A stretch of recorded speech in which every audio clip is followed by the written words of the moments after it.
las nubes, como si fuera un poniente, como si verte desnuda.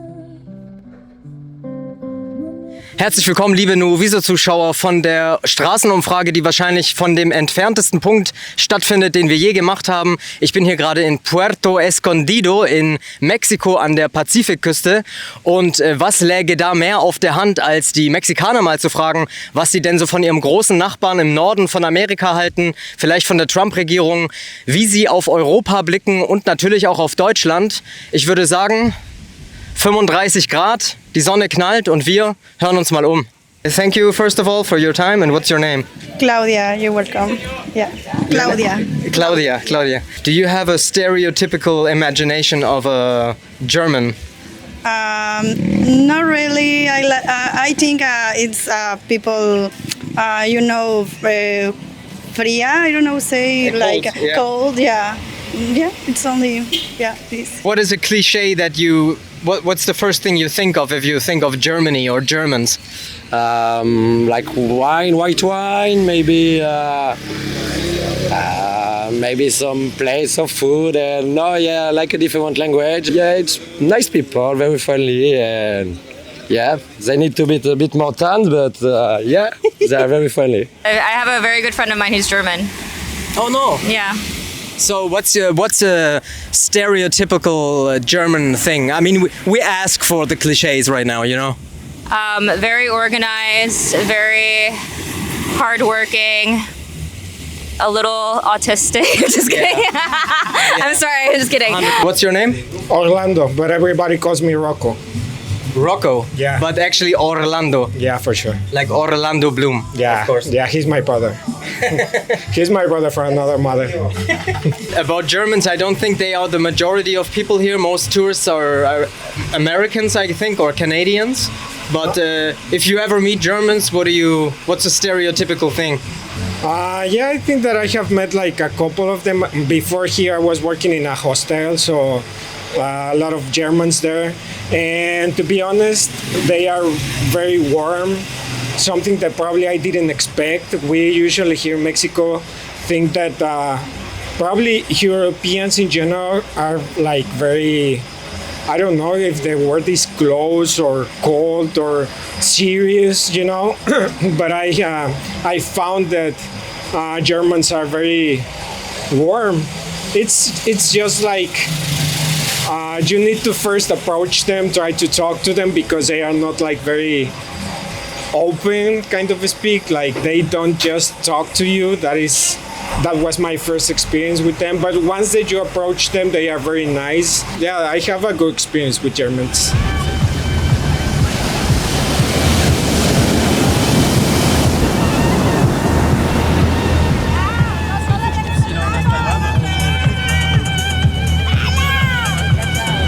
I heard there's a party today on the beach on Sundays, so we come back later. Yeah, bro.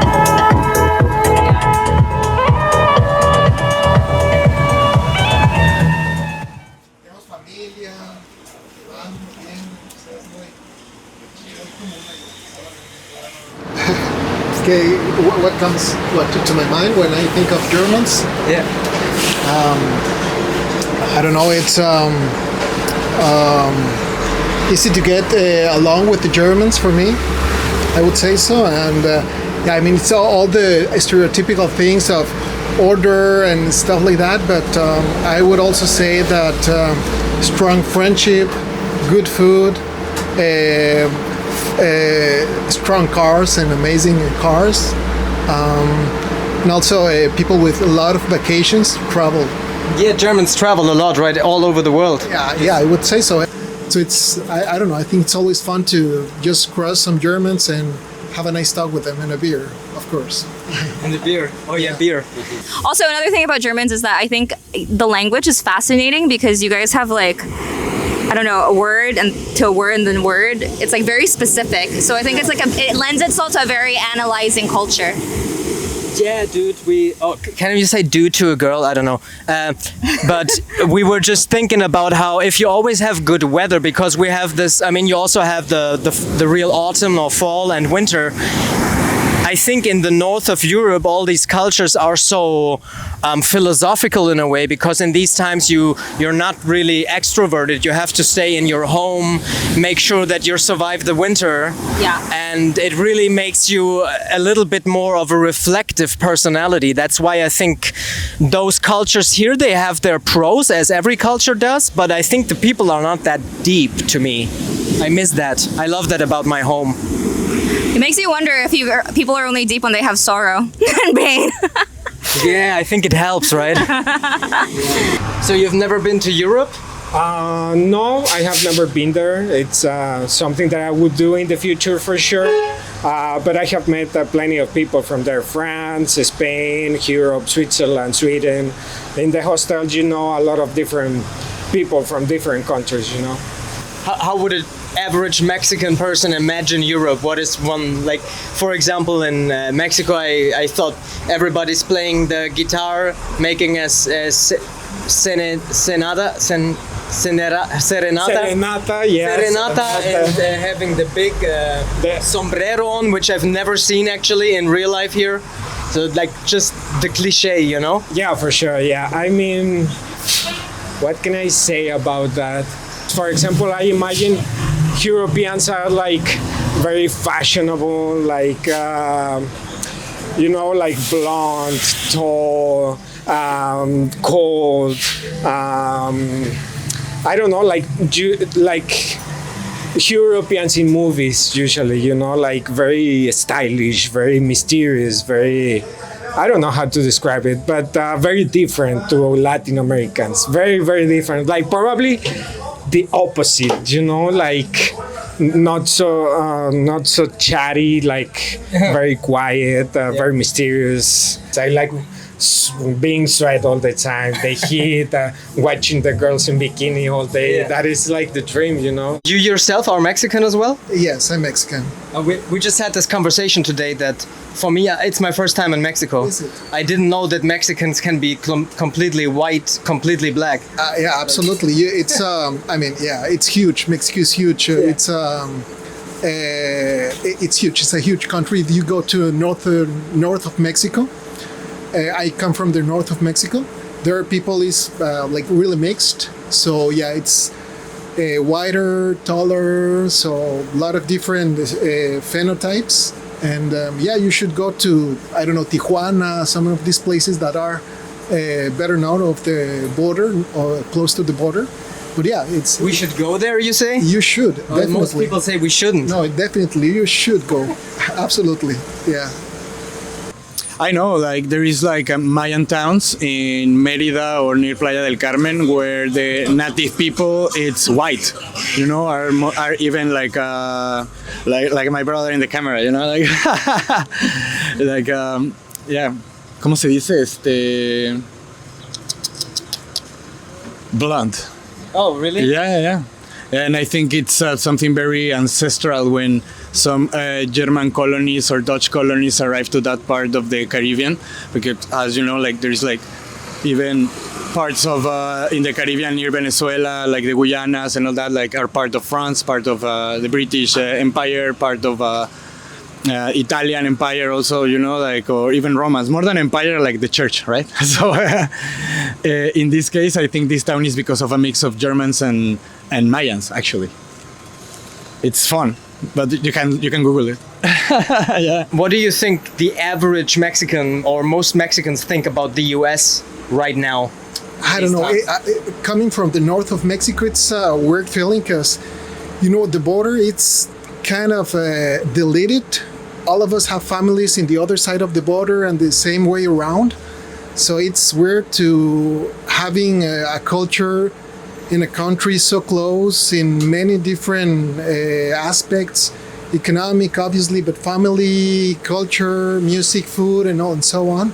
And now the relationship, it's weird. Seeing all the people getting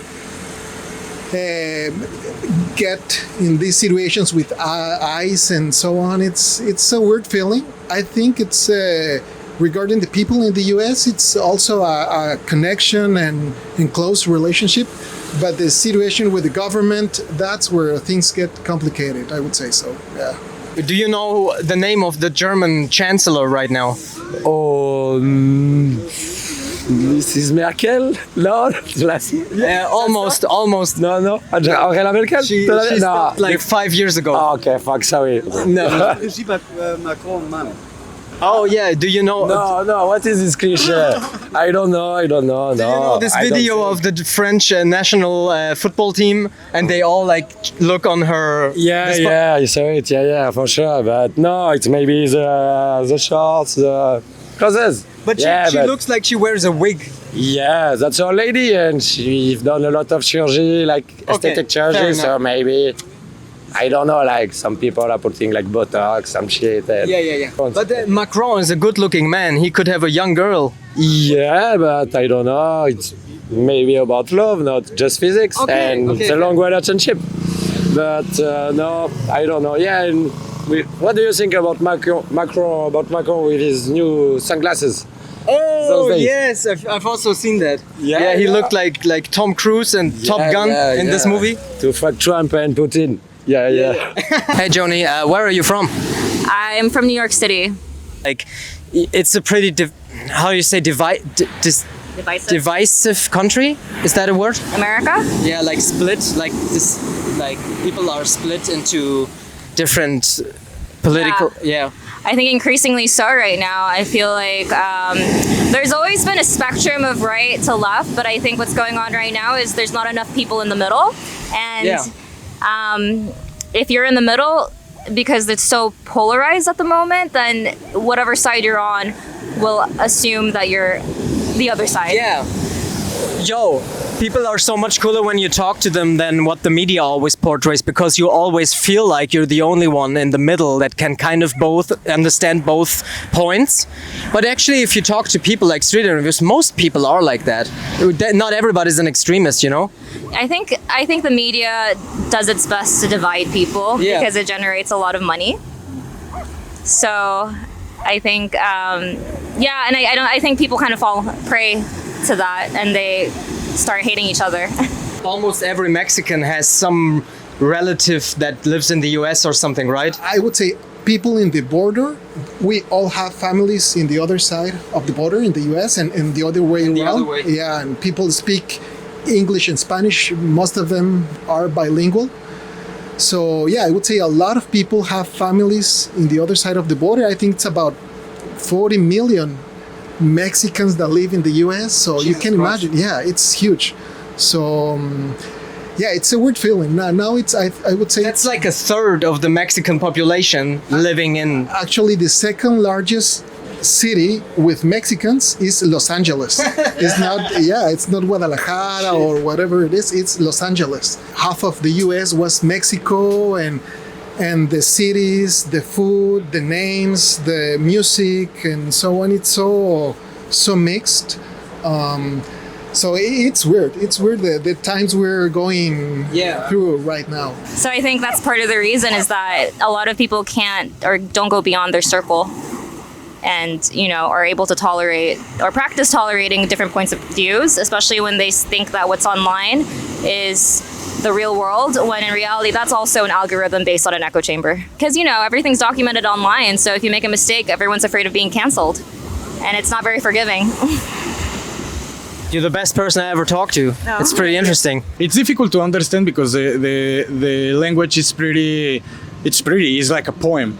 They use a lot of analogies, mix it with nature, if you want to call it like that. Like with these people, it's talking about like beauty, for example.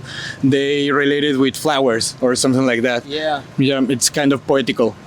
Yeah, I saw that when some of the cities, when you literally translate them, it means like the place where there was a tree that was breathing like a flower or something, right? Yeah, exactly. It's very related with the nature, because I think the cosmology of the antique Mexicans was based on that, like agriculture, basically, because that's the source of everything, no? How you keep yourself alive. You need to grow food, right? Not just hunting, but you have to grow like veggies and all that. So these people was very connected with the stations of the moon, the seasons, and they adapt all this like nature into them lives personally, like them emotions, them relations.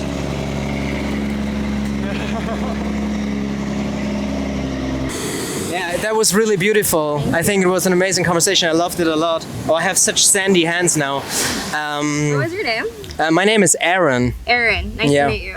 Nice to meet you too. I give you my. But here, I have to shake. Okay. Can I see you without glasses for a second? Hello. Hi. Nice.